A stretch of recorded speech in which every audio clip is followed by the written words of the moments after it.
반갑습니다.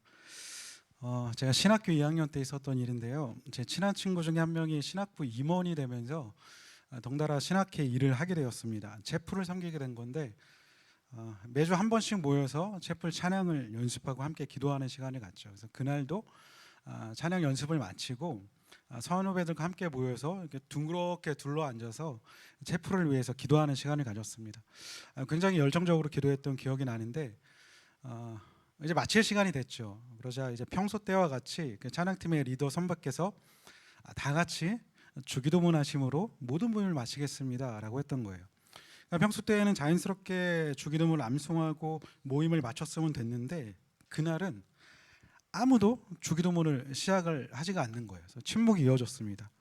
그러니까 누군가는 하늘에 계신 우리 아버지요라고 시작을 해줘야 나머지 사람들도 따라서 할 텐데 그 누구도 그날은 시작을 하지 않았다라는 거예요.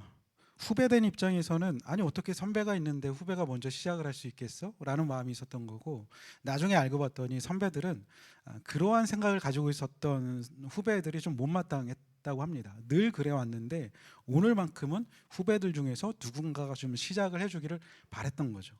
그런데 아무도 시작하지 않았고 약간 뻘쭘한 침묵의 긴 시간이 흘렀습니다.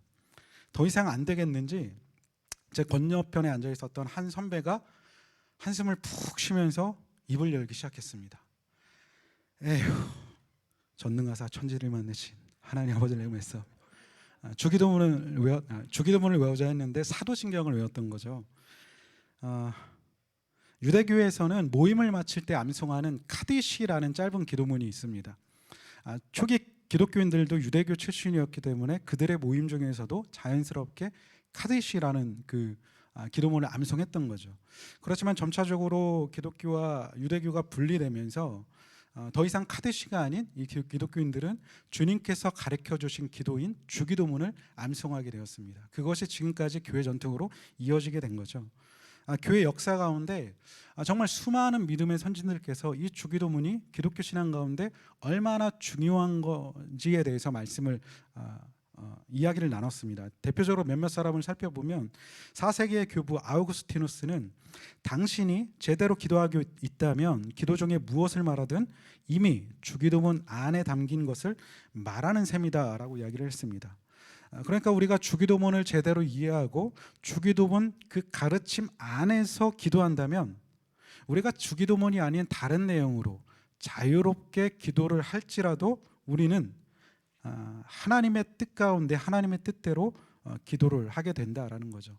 이와 비슷한 맥락에서 종교개혁자 존 칼빈은 기독교 강요에서 이런 말을 남겼습니다. 우리가 하나님께 기도해야 할 것과 기도할 수 있는 것은 온통 이 기도 형식에 포함되어 있다. 이 기도문은 그리스도께서 주신 기도의 표준이다라고 이야기를 했습니다. 그러니까 칼빈은 이 주기도문을 우리가 따라야 할 기도의 정석이라고 이야기를 한 거죠.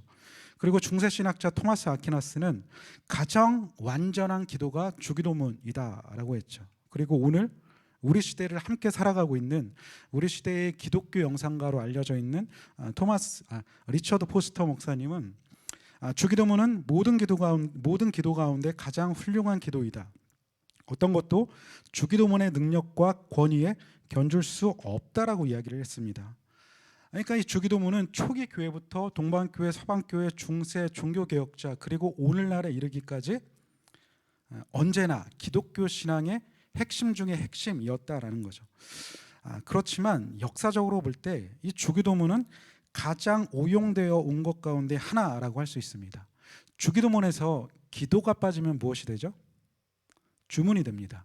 중세 그리스도인들은 정말 이 주기도문을 주문처럼 외웠다고 합니다. 그들이 알지 못하는 라틴어로 외워서 그 뜻이 무엇인지도 모르지만 주문처럼 암송을 했다라는 거죠.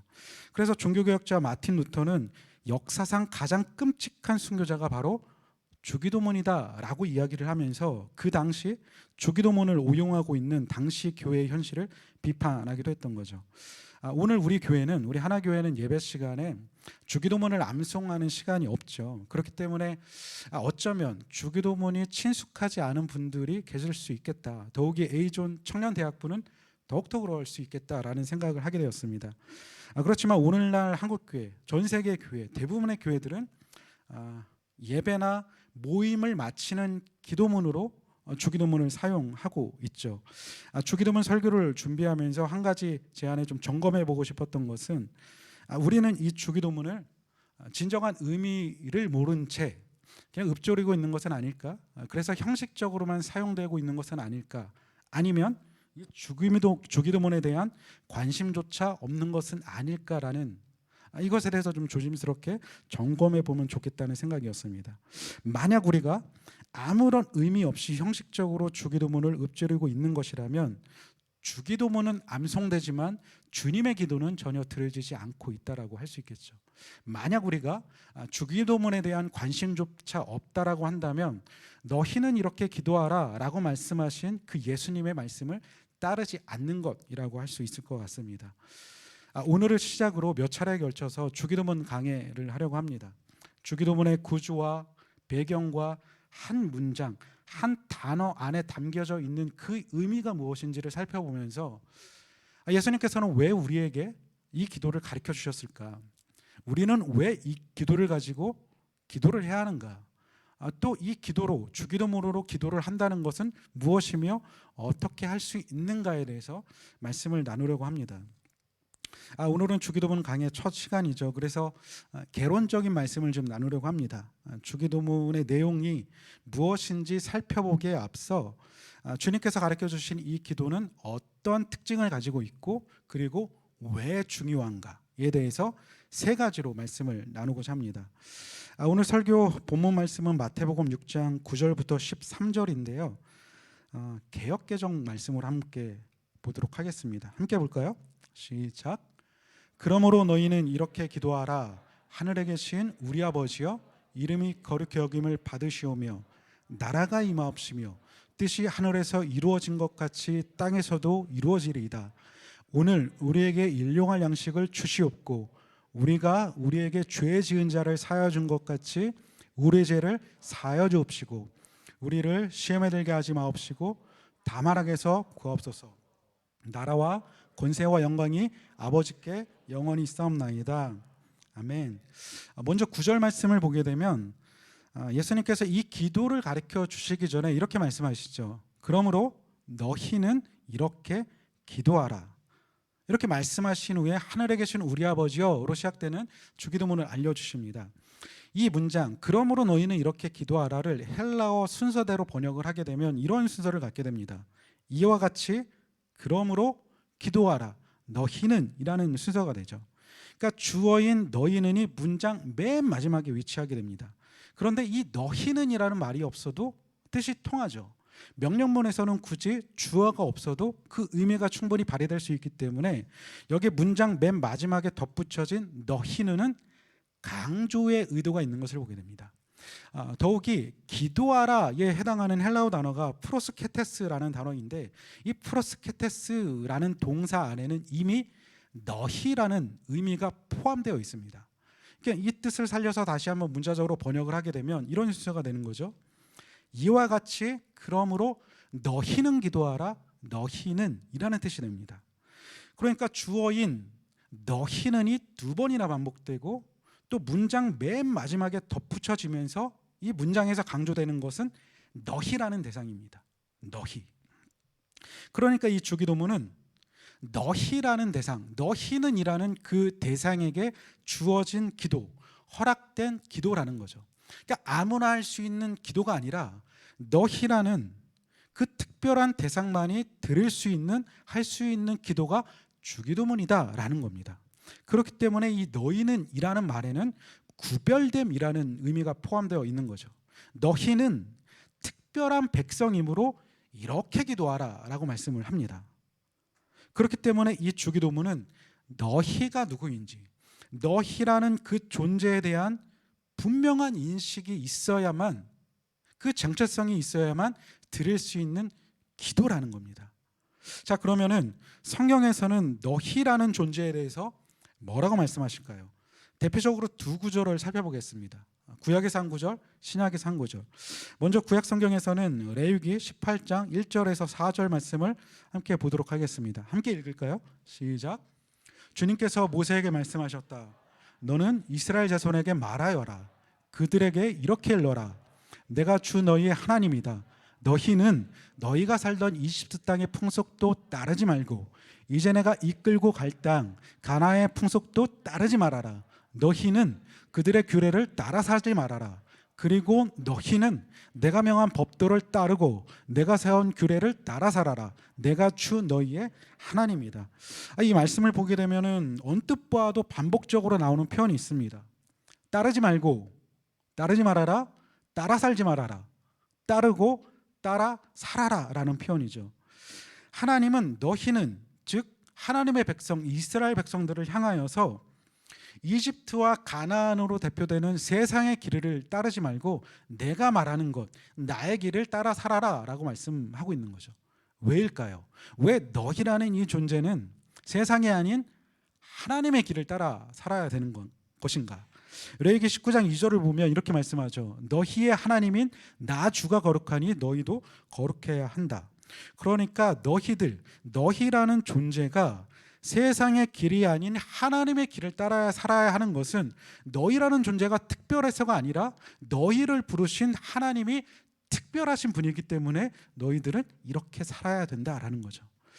두 번째, 신약 성경에서는 너희라는 존재가 어떠한 존재인지 이렇게 설명합니다. 대표적으로 베드로전서 2장 9절을 함께 보도록 하겠습니다. 시작. 그러나 너희는 택하신 족속이요 왕같은 제사장들이요 거룩한 나라요 그의 소유가 된 백성이니 이는 너희를 어두운 데서 불러내어 그의 기이한 빛에 들어가게 하시니에 아름다운 덕을 선포하게 하려 하심이라. 너희는 택하신 족속 왕같은 제사장 거룩한 나라 그의 소유가 된 백성이라고 말하죠.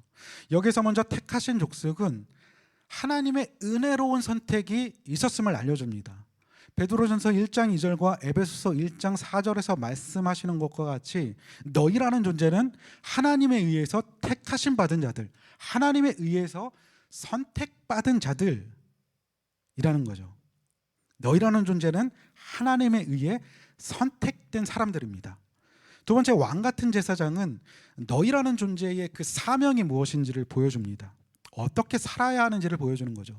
제사장의 제일 가는 그 직무는 죄로 인해 불결해진 그 인간을 제사라는 제도를 통해서 하나님과 만나게 해주는 거죠.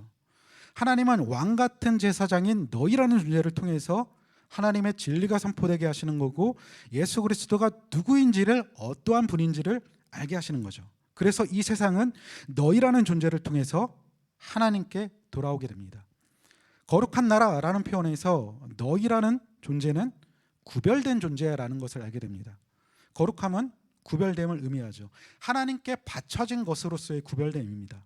그러니까 너희는 세상과 구별된 가치관과 인생관으로 거룩한 삶을 살아야 하는 구별된 족속이라는 겁니다.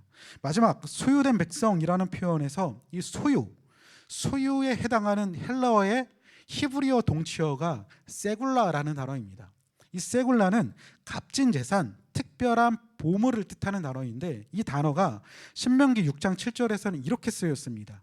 자기의 보배로 삼으신 백성. 직역을 하게 되면 보물의 백성이라는 뜻이에요.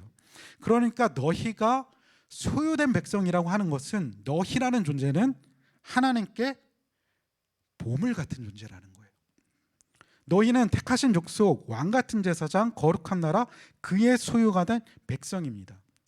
그런데 이 너희라는 존재가 이와 같은 정체성을 갖게 된 것은 우리가 특별해서가 아니라 그 너희를 부르신 하나님이 특별하기 때문에, 다시 말해 하나님의 은혜로 주어진 정체성이다라는 거예요. 그런데 중요한 것은 이 은혜에는 분명한 목적과 계획이 있습니다. 너희를 이와 같은 존재로 부르신 그 이유에 대해서 베드로전서 2장 9절 뒷부분 이렇게 말하죠. 너희를 어두운 데서 불러내어 그의 기이한 빛에 들어가게 하시니에 아름다운 덕을 선포하게 하는 것. 그들을 구원하시는 분을 자랑하고 찬양하고 높이고 전하는 것이 계획과 목적이라고 말씀하고 있습니다. 바로 이것이 성경에서 말하는 너희라는 존재에 대한 특징입니다. 자, 그렇다면 이러한 특징을 가지고 있는 너희, 예수님께서 너희는 이렇게 기도하라 라고 말씀하실 때에 가리키는 너희라는 존재는 구체적으로 그 대상은 누구일까요? 너희라는 존재의 특성에 대한 설명이 좀 길었지만 너희가 누구인지에 대한 질문에 대한 대답은 간단합니다. 명확하죠. 1차적으로는 이 기도를 가르쳐달라라고 요청했던 제자들이죠. 더 나아가서는 예수님을 함께 달아내었던 무리들이 될 수 있겠습니다. 그리고 궁극적으로는 예수님을 믿음으로 구원받은 우리들, 하나님의 백성이 된 우리 교회라는 거죠. 여기에 계신 저와 성도님들, 각 가정에서 영상으로 예배 드리시는 하나교회 가족된 모든 성도님들이 너희라는 존재, 이러한 특징을 가지고 있는 사람들이 바로 우리다라는 겁니다. 이 기도는 하나님의 특별한 백성인 우리들, 저와 여러분, 하나교회에게 주신 허락되어진 기도라는 거죠. 갈라디아서 2장 16절 말씀을 함께 읽어보도록 하겠습니다. 시작. 그러나 사람이 율법을 행하는 행위로 의롭게 되는 것이 아니라 예수 그리스도를 믿는 믿음으로 의롭게 되는 것임을 알고 우리도 그리스도 예수를 믿는 것입니다. 그것은 우리가 율법을 행하는 행위로가 아니라 그리스도를 믿는 믿음으로 의롭다고 하심을 받고자 했던 것입니다. 율법을 행하는 행위로는 아무도 의롭게 될 수 없기 때문입니다. 인간이 의롭게 되는 것, 우리가 구원을 얻는 길은 단 하나입니다. 예수 그리스도를 믿는 거죠. 세번역에서는 예수 그리스도를 믿는 믿음, 개역개정에서는 예수 그리스도를 믿음이라고 번역을 했는데요. 이 문구는 성경을 연구하는 학자들 사이에서 굉장히 논쟁이 많은 문구 중에 하나입니다. 왜냐하면 헬라어 용법상 이 문구는 두 가지 형태로 번역이 가능하기 때문입니다. 그래서 이 갈라디아서를 연구하는 학자들은 이 문구를 어떻게 번역하는 것이 올바른 번역인가에 대해서 아직까지 싸우고 있죠.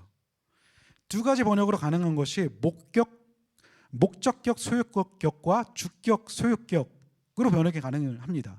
그래서 목적격 소유격으로 번역을 하게 되면 우리가 흔히 알게 되는, 우리가 함께 읽어봤던 그리스도를 믿음으로 번역이 되는 거고요. 주격 소유격으로 번역을 하게 되면 그리스도의 믿음으로 번역을 하게 됩니다. 학자들 사이에서 어느 정도 합의가 되는 것은 갈라디아서 2장 16절의 앞부분은 주격 소유격으로 번역을 하는 것이고 뒷부분은 목적격 소유격으로 번역을 하자는 겁니다. 그래서 앞부분은 그리스도의 믿음이 되는 거고 뒷부분은 그리스도를 믿음으로 번역을 하게 되는 거죠. 그렇다고 한다면 우리는 이 두 가지의 개념을 동시에 수용할 수 있는 거죠. 그러니까 어떻게 구원을 얻는 거야 라는 그 방법, 그 신학적 논쟁을 하자는 것이 아니라 그리스도를 믿음으로 구원받은 우리들이 그리스도의 믿음을 따라서 살아가야 한다라는 거죠. 그리스도의 삶과 가르침, 우리에게 보여주시는 그 모범이 무엇인지에 관심을 갖고 그리스도의 믿음을 따라 살아가자는 겁니다. 그래서 우리가 그리스도를 믿음으로 구원받은 우리가 이제는 그리스도의 믿음이 무엇인지에 관심을 갖고 집중하고 그것을 따라 살아간다면 우리는 분명 주님께서 가르쳐 주신 기도, 이 주기도문이 우리의 기도가 될 것이라고 생각을 합니다. 이것이 주기도문이 왜 중요한가에 대한 첫 번째 이유와 특징입니다. 두 번째, 주기도문이 왜 중요한가, 주기도문은 어떤 특징을 가지고 있는가, 두 번째는 누가복음 맥락을 통해서 한번 살펴보도록 하겠습니다. 주기도문은 사복음서 중에서도 공간복음 중에서도 마가를 제외한 마태와 누가복음에 기록이 되어 있죠. 누가복음은 11장에 기록되어 있는데 예수님께서 이 기도를 왜 가르쳐 주셨는지에 대한 배경이 나와 있습니다. 11장 1절을 함께 볼까요?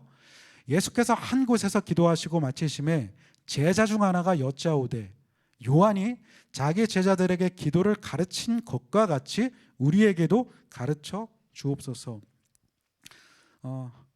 먼저 예수님의 제자 가운데 한 사람이 예수님께 다가와 주님, 우리에게 기도를 가르쳐 주십시오라고 요청을 합니다. 이 제자는 이게 예수님께서 기도하는 모습을 보았던 것 같습니다. 예수님은 늘 기도하시는 모습을 보여주셨죠.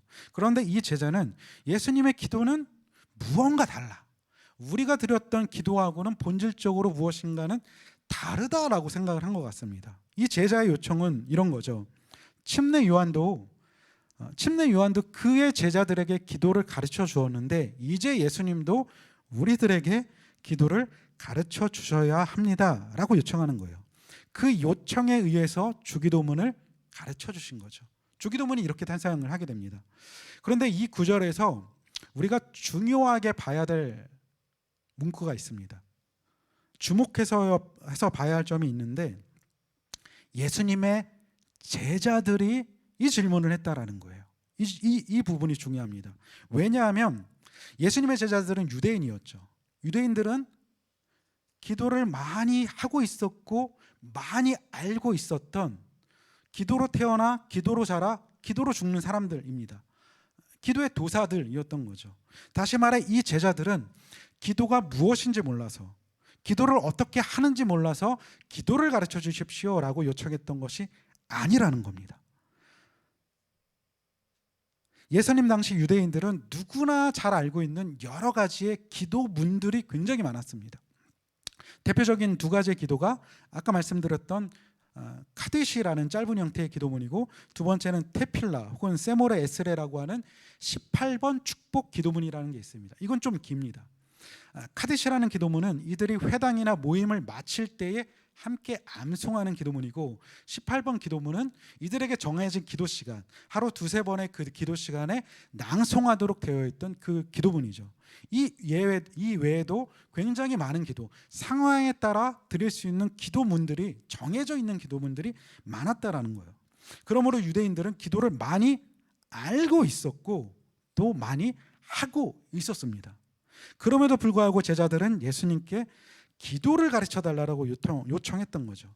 바로 이런 점에서 기도를 가르쳐 달라는 제자들의 요청은 굉장히 놀랍다라고밖에 볼 수 없는 거죠. 그래서 우리는 이 문맥에서 이러한 질문을 해야 합니다. 왜 제자들은 예수님께 기도를 가르쳐 달라고 했던 것일까? 기도를 잘 알고 있었고 많이 하고 있었던 이 제자들이 기도를 가르쳐 달라고 했던 이유는 무엇일까? 이 이유에 대한 답변이 주기도문을 이해하는 데 중요한 열쇠가 됩니다. 이 질문에는 이러한 배경이 있습니다. 예수님 당시 유대 사회와 유대 분파들 간에는 어떠한 사상이 충만해져 있었는데, 그것이 무엇이냐면 메시아가 곧 오실 거야, 메시아가 도래해서 하나님 나라를 실현할 것이다라고 하는 그 사상이 굉장히 충만해 있었던 그런 시대였습니다. 그런데 이 메시아가 와서 하나님 나라를 실현하기 위해서는 반드시 우리가 먼저 해야 될 것이 있는데, 회개. 그래서 하나님의 율법으로 돌아가 율법을 지키고 하나님의 언약에 순종하고 하나님의 말씀에 따라 살아가는 일, 그래야만 한다라는, 그것이 준비돼야만 메시아가 와서 하나님 나라를 실현할 것이다라는 생각이 널리 퍼져 있었다라는 거예요. 그래서 이 당시 예수님 당시 유대인들과 유대 분파, 유대 사회 내에서는 메시아의 시대를 대비하고 있는 부흥 운동이 굉장히 많았습니다. 그러한 부흥 운동을 하는 사람들과 그러한 단체들이 굉장히 많았다라는 거예요. 그 가운데 대표적인 단체가 우리가 잘 알고 있는, 성경에서 많이 보고 있는 바리새파입니다. 이 바리새파가 누구인지에 대해서는 신구약 중간서와 복음서 개요에서 나눴기 때문에 궁금하시면 한번 보시면 되겠습니다. 바리새인들은 이스라엘 나라가 이방 나라의 압제를 받고 있는 그 이유를 어떻게 해석을 했냐면, 자신들이 하나님의 율법을 지키지 않은 것에 대한 하나님의 형벌로 보았다는 거예요. 그래서 자신들이 율법을 철저하게 지키면 메시아가 와서 자신들을 구원해 줄 것이다라고 믿었죠. 그래서 이들이 율법에 철저하게 지키기 시작했던 겁니다. 이런 식으로 하나님 나라를 기다렸던 거죠.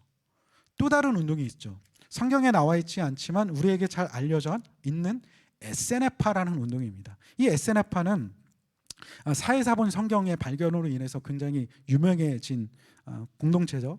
이 사해 주변 쿰란이라는 지역의 동굴 속에서 은거하면서 금욕주의 삶을 살았던 사람들입니다. 바리새파와 에세네파와 열심당원의 그 출발은 하시딤이라고 하는 어떠한 경건주의자들의 뿌리입니다. 그러니까 뭔가 바리새인들과 에세네파는 비슷한 면이 있지만 바리새파보다 더 문자적으로 더 극단적으로 신앙생활을 하는 사람들이 바로 SNF파죠. 그보다 더 열심인 사람이 열심당이었습니다. 이 사람들은 그 동굴 속에서 금욕주의 삶의 공동체를 살아가면서 구약 성경을 연구하고 또 성경을 필사하고 또 율법을 잘 지키기로 헌신하면서 곧 도래할 하나님 나라를 기다렸던 사람들입니다. 이러한 부흥을 했던 사람 가운데 한 명이 바로 침례 요한이었던 거예요. 그런데 중요한 점은 이러한 바리새파, SNF파 그리고 침례 요한처럼 이러한 부흥 운동을 하는 사람들은 그들만이 가지고 있는 특별한 기도문이 있었습니다. 그들의 기도문이 있었다라는 거예요. 자신들이 생각하는 하나님에 대한 이해와 하나님 나라에 대한 이상과 소망과 그리고 그에 걸맞는 삶의 방법과 규범을 담아 표현하는 기도문이 있었다라는 거예요. 그리고 아까 말씀드렸던 카드시와 18번 축복 기도문과 더불어서 그들의 기도문을 가지고 매일매일 이들은 기도를 했었습니다. 침례 요한도 마찬가지였던 거예요. 침례 요한이 생각하는 그 신학, 종말론적 소망을 표현하는 그 기도문을 만들어서 자신의 제자들에게 가르쳤고 그 제자들은 그것을 가지고 기도를 했다라는 거예요. 예수님께 기도를 가르쳐 주십시오라고 요청했던 그 제자들은 원래 침례 요한의 제자였습니다. 예수님도 침례 요한의 그 부흥 운동에 참여하셨다라는 것을 우리 성경을 통해서 알게 되죠. 그런데 이제는 그 제자들이 침례 요한이 아닌 예수님을 따라서 예수님의 제자가 되어서 예수님의 하나님 나라 운동에 참여를 하고 있는 거예요. 그러니까 어떤 모양인 거죠? 이제 이 제자들은 요한에게 배웠던 기도문이 아니라 자신들이 따라가는 예수님께서 바라보시는 하나님 나라에 대한 이해, 메시아가 어떻게 임할 것이고 메시아가 도래할 때 우리는 어떤 삶을 살며 어떤 삶을 준비해야 돼 라고 하는 그것을 담아낸 기도문이 필요했다라는 거예요. 바로 이러한 이유로 인해서 기도문을 가르쳐 주십시오라고 요청한 겁니다. 그러니까 이 제자는 예수님의 하나님 나라 운동이 무엇인지, 예수님의 이상과 소망과 예수님이 이루고자 하시는 그 공동체의 정체성을 가장 잘 나타낼 수 있는 기도문을 적어서 우리에게 가르쳐 주십시오라고 요청한 것이죠. 이 요청에 의해서 가르쳐 주신 기도가 주기도문입니다. 그러니까 주기도문은 어떠한 특징을 가지고 있다는 거죠? 예수 그리스도께서 하나님 나라를 선포하심으로써 새롭게 창조하고 구성하려는 하나님의 백성들, 그 공동체의 가장 중요한 신앙과 이상과 소망과 가치와 삶의 방법들을 담아낸 기도문이다라는 거예요. 이 기도는 하나님 나라 백성의 정체성이 무엇인지를 가장 잘 보여주고 있는 기도라는 겁니다. 그리고 동시에 예수님의 가르침과 사역 전체의 요약이라고 할 수 있습니다. 즉 예수님이 사셨던 그 삶의 방법들을 기도로 알려주신 거죠. 그래서 이 기도는 기도뿐만이 아니라 우리가 살아가야 될 삶의 방법이 되는 거죠. 그래서 초기 기독교 교부였던 터툴리안은 이 주기도문에 대해서 모든 복음의 요약이다라고 말한 이유가 바로 여기에 있습니다. 이것이 두 번째 이유입니다. 주기도문이 어떠한 특징을 가지고 있는가? 주기도문 왜 중요한가에 대한 두 번째 이유이죠. 마지막 세 번째는 주기도문이 또 기록되어 있는 마태복음을 통해서 한번 살펴보도록 하겠습니다. 마태복음은 사복음서 가운데서도 가장 정교한 문학적 구조를 가지고 있는 성경입니다. 이 부분에 대해서도 신구약 중간서와 복음서 개요에서 한번 다뤘거든요. 궁금하시면 한번 보시면 되겠습니다. 모든 학자들에게 이제 동의가 되는 것이죠. 사복음서 중에서도 가장 잘 짜여진, 가장 주의 깊게 구성된 성경이 마태복음입니다. 그래서 마태복음 전체 구조를 몇 가지의 방법으로 살펴볼 수 있겠지만 보편적으로 잘 알려져 있는 것은 마태복음은 예수님의 5가지의 설교를 기둥 삼아 쓰여져 있다는 거죠. 예수님의 첫 번째 설교는 우리가 잘 알고 있는 산상수훈입니다.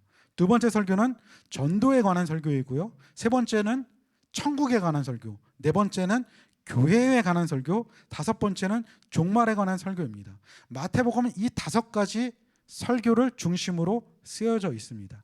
이 가운데 예수님께서 첫 번째 하신 설교, 마태복음 5장부터 7장까지 기록된 산상수훈, 그 안에 주기도문이 기록되어 있습니다. 그런데 그 산상수훈을 쭉 펼쳐놓고 보면 산상수훈 중심에 주기도문이 있는 것을 보게 됩니다. 그러니까 이 종이 한 장에 주기도문을 쭉 쓰시고 반으로 접으면 그 중간에 주기도문이 있다라는 거죠. 화면을 보시면 주기도문은 크게 5부분으로 나눌 수 있습니다. 글씨가 좀 작아서 잘 보일 수일지 모르겠는데 언뜻 보아도 5부분에서 첫 번째와 5번째가 비슷한 내용을 가지고 있고 두 번째와 네 번째가 비슷한 내용을 가지고 있다는 것을 보게 되죠. 우리가 잘 알고 있는 샌드위치 구조입니다. 샌드위치 구조에서 핵심 메시지는 중앙에 있다라는 거죠. 한번 보시면 처음 5장부터 3절까지 3절부터 16절에서는 팔복 그리고 빛과 소금에 대한 말씀으로 하나님 나라 백성의 정체성이 무엇이냐에 대해서 말씀을 하고 있습니다. 그리고 두 번째 부분 5장 17절부터 48절에서는 구약 성경을 새롭게 해석을 하면서 하나님 나라 백성에게 새로운 삶의 방식을 가르치고 있죠. 그리고 중간에 위치한 세 번째 6장에 들어서면 먼저 1절부터 8절에서는 자선, 기도, 금식 등 하나님 나라 백성의 신앙생활에 대해서 말씀하시고 계시는데 당시 관행과는 전혀 다른 새로운 가르침을 말씀하고 있죠. 그리고 네 번째 부분 6장 19절부터 7장 12절까지는 하나님 나라 백성이 다르게 살 수 있는 그 근본적인 이유가 무엇이냐?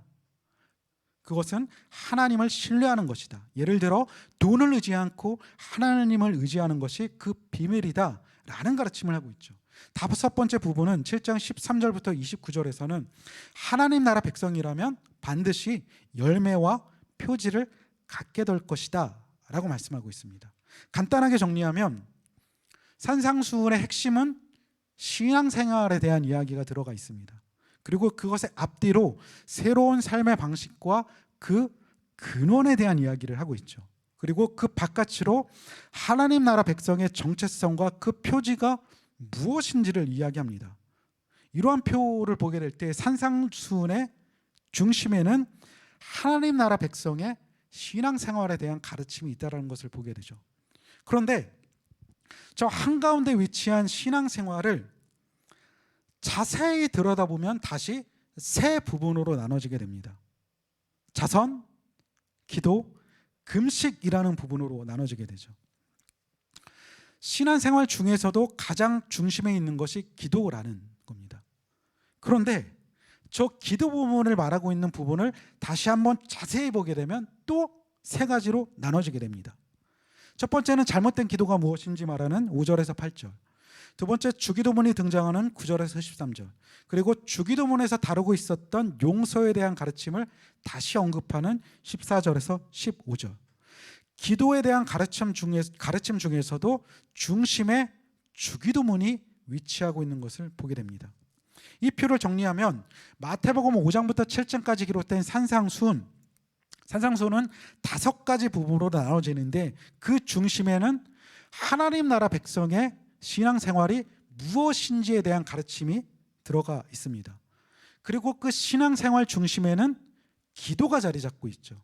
신앙생활에서 가장 중요한 것이 기도라는 겁니다. 그런데 기도의 중심에는 주기도문이 자리 잡고 있는 거죠. 기도 가운데서도 가장 중요한 것이 주기도문이다라는 것을 말해주는 겁니다. 마태는 왜 이러한 구조를 가지고 산상수훈을 기록했던 것일까요? 아까도 말씀드렸지만 성경은 그냥 쓰인 것이 아니라 히브리인들의 독특한 문학적 구조를 가지고 쓰였습니다. 히브리인들의 특징 중에 하나가 가장 중요한 핵심 메시지를 이와 같이 중간에 삽입한다라는 겁니다. 그러므로 마태가 이러한 구조를 통해서 말하고 싶은 것은 산상수훈의 핵심은 주기도문이다. 주기도문이 산상수훈의 핵심이다라는 것을 알려주는 것입니다. 산상수훈이 무엇이죠? 하나님 나라 백성이 된 우리들에게 주어진 가르침이 산상수훈입니다. 그렇기 때문에 산상수훈은 하나님 나라 백성의 특징이 무엇인지를 가장 잘 보여주고 있는 거죠. 그런데 산상수훈만큼 부담되는 말씀은 또 없는 것 같습니다. 저만 그런지 모르겠습니다. 예수님이 하신 가장 유명한 설교 가운데 하나이고, 하나님 백성의 삶에 대한 그 정체성이 무엇인지에 대한 말씀인 것은 알겠는데, 실제 산상수훈의 말씀대로 사는 것 어렵습니다. 고민되죠. 부담스럽습니다. 그래서 이 산상수훈을 읽으면 읽을수록 부담이 되는 것 같습니다. 예를 들면 이런 겁니다. 오른눈이 죄를 지으면 빼버려라. 오른손이 죄를 지으면 잘라버려라. 누가 내 오른뺨을 치면 왼뺨까지 돌려대라. 여러분, 누가 제 오른뺨을 치면 상대편은 왼손으로 치는 거겠죠. 근데 당시 문화에서는 그것보다는 오른손 등으로 제 오른뺨을 치는 겁니다.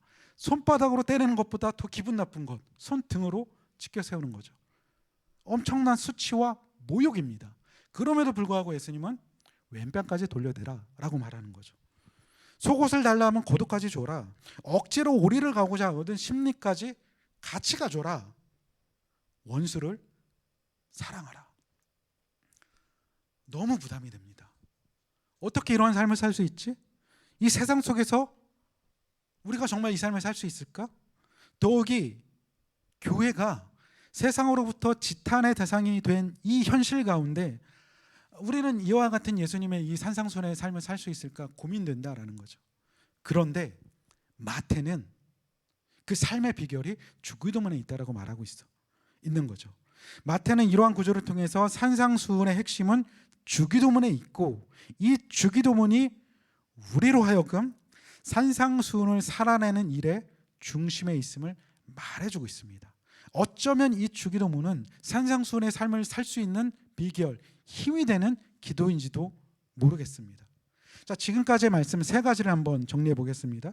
지금까지 우리는 주기도문이 주어진 배경과 문맥을 통해서 주기도문의 특징에 대해서, 주기도문이 왜 중요한지에 대해서 세 가지로 말씀을 나눴습니다. 첫 번째, 주기도문은 예수님을 믿음으로 구원받아 하나님의 백성이 된 교회들에게 주어진 기도입니다. 너희는 이렇게 기도하라. 그래서 중요합니다. 두 번째, 주기도문은 하나님의 백성, 그 공동체의 정체성을 가장 잘 보여주는 기도이기 때문에 중요합니다.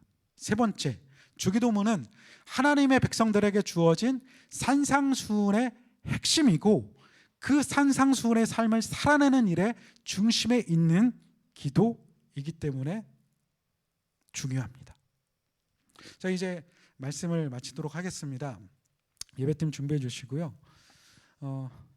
열린교회라는 교회가 있습니다. 열린교회를 담임하고 계신 김남준 목사님께서는 주기도문에 대해서 이러한 말을 남겼습니다. 한 사람의 그리스도인이 마음 깊은 곳에서 우러나오는 확신과 사랑으로 주기도문을 따라 기도할 수 있다면 그는 최고의 영적 상태에 있다고 말할 수 있는 것이다. 주기도문은 제자가 예수님 기도를 가르쳐 주십시오라고 했던 그 요청에 따라서 그냥 급하게 만들어낸 것이 아니라, 주기도문은 예수님께서 평소 기도하셨던 형식과 내용을 요약한 기도입니다. 더 나아가서 그 안에 담겨진 주기도문의 내용은 예수 그리스도께서 실제로 이 땅에서 살아가셨던 삶의 양식이었습니다. 자신께서 살아가신 내용을 기도로 가르쳐 주신 것이고, 자신의 기도를 삶으로 살아가셨던 것이 주기도문인 거죠. 예수님께서 이 기도를 우리에게 가르쳐 주신 이유는 이 기도가 우리의 기도가 되기를 원하셨던 거죠. 우리의 삶이 되기를 원하셨기 때문에 이 기도를 알려주신 겁니다. 그런데 만약 우리가 이 주기도문의 기도를 나 자신의 기도로 올릴 수 없다면, 나 자신의 기도로 올릴 수 없는 것은, 그렇다고 한다면 그 이유는 이 기도를 가르쳐 주신 예수 그리스도께서 바라보시는 그 삶의 관심사와 우리의 삶의 관심사가 매우 다르기 때문이 아닐까라고 생각해 볼 수 있을 겁니다. 주님께서 가르쳐 주신 이 기도는 이 땅에서 교회된 우리들에게 바라시는 삶의 모습이라는 거죠.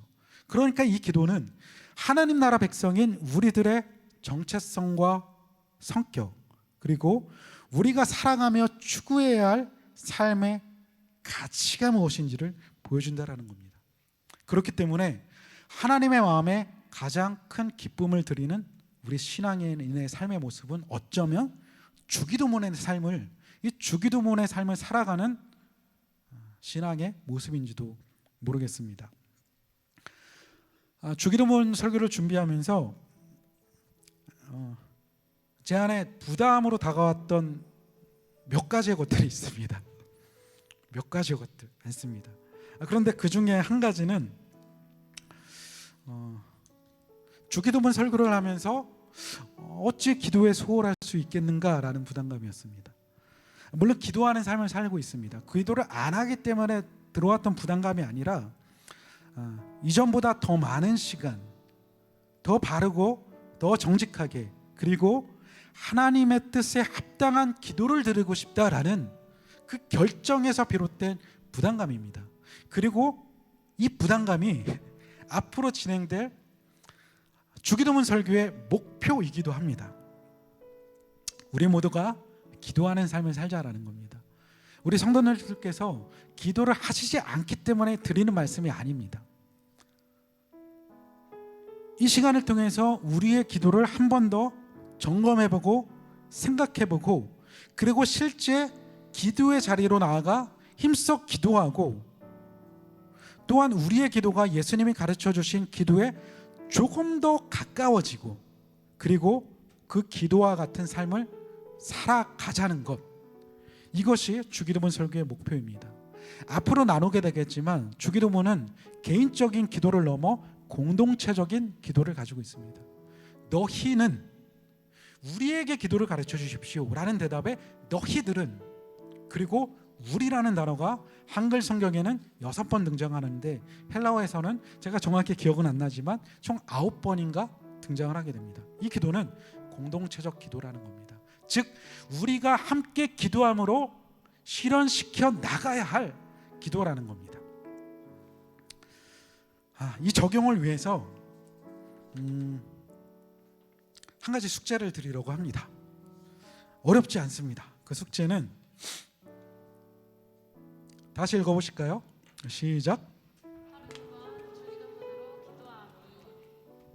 네, 하루 2번 주기도문으로 기도하는 겁니다. 서론에서 말씀드렸던 것처럼 주기도문은 초기 교회부터 지금까지 기독교 역사 가운데 기독교 신앙의 핵심 중에 핵심에 있었습니다. 이것이 오용되어 왔다면 잘못을 뉘우치고 바로 잡아야 하는 것이지 아예 버릴 수는 없는 것이죠. 특히 종교개혁자 마틴 루터는 하루 8번 기도를 했는데 그 기도 가운데 핵심이 되는 것이 주기도문이었습니다. 개인 경건에서 가장 중요한 것을 주기도문으로 보았던 거죠. 이 루터가 종교개혁을 일으킨 다음에 맞이했던 현실은 또 다른 어려움이 있었습니다. 무슨 어려움이었냐? 그 당시 교회의 대부분의 성직자들이 성경을 몰랐던 거예요. 성경을 읽지 못했습니다. 왜? 라틴어로 쓰여져 있었기 때문에. 라틴어를 모르기 때문에 교회를 담임하는 목사, 성직자들이 성경을 읽을 줄 모르는, 그래서 무엇을 가르쳤을까요? 성경이 아닌 다른 것들을 가르쳤던 거죠. 루터가 여기서 충격을 받습니다. 그래서 이들을 교육을 해야 되겠다 해서 교리문답집을 만들기 시작했던 거죠. 대교리 문답, 그리고 소교리 문답을 만듭니다. 이 문답집을 만들 때에 몇 가지의 주제가 있는데 그 중에 하나가 사도신경, 십계명, 그리고 주기도문이었습니다. 루터는 이 당시의 성직자들과 신앙인들을 교육함에 있어서 가장 중요한 것이 주기도문이었다라는 것을 알았던 거죠. 그리고 서방교회 수도원의 규칙으로 삼고 있는 베네딕토라는 규칙을 보게 되면 아침과 저녁 2차례 주기도문을 암송하면서 기도하는 것이 필수였다고 합니다. 어려우신가요? 하루 2번 주기도문으로 기도하기? 어렵지 않은 것 같습니다. 다음 주기도문 설교 때까지 하루를 시작하는 그때 그리고 하루를 마무리하는 그때가 좋은 것 같아요. 그때 아침에 일어나서 잠들기 직전에 이 주기도문을 암송하면서 기도하는 겁니다. 그리고 다음번 주기도문 설교는 하늘에 계신 우리 아버지여 라는 의미를 살펴볼 겁니다. 그러고 나면 하루 두 번 주기도문으로 기도하고 이어서 하늘에 계신 우리 아버지여의 의미를 가지고 기도하는 거죠. 그리고 다음번 설교에서는 이름이 거룩히 여김을 받으시오며 라를 말씀을 나눌 겁니다. 그러면 그때부터는 주기도문으로 기도하고 하늘에 계신 우리 아버지여로 기도하고 이름이 거룩히 여김을 받으시오며 이 뜻을 가지고 기도하는 거죠. 그렇게 이 한 해를 보내는, 그래서 우리의 기도가 점점 더 확장되어지는 그러한 한 해가 됐으면 좋겠습니다. 우리가 좀 찬양하며 기도하고 싶은데요.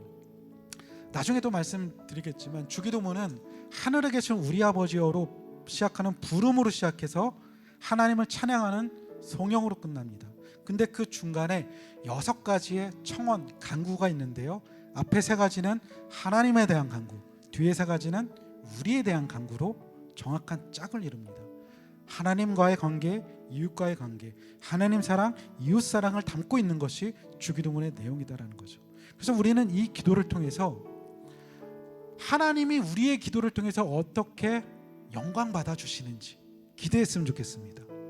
그리고 우리 이 기도를 통해서 하나님께서는 실제 우리들에게 어떻게 우리의 삶의 피로를 채워 나가시는지 기대하며 이 기도를 드렸으면 좋겠습니다. 아멘. 우리 먼저 함께 자리에 일어나셔서 찬양을 하고 싶은데요. 주기도문 송이 있죠. 사실 굉장히 어렵습니다. 어렵지만 한번 이 찬양 들으시면서 헌신을 다짐하는 시간 갖도록 하겠습니다. 함께 찬양하시겠습니다.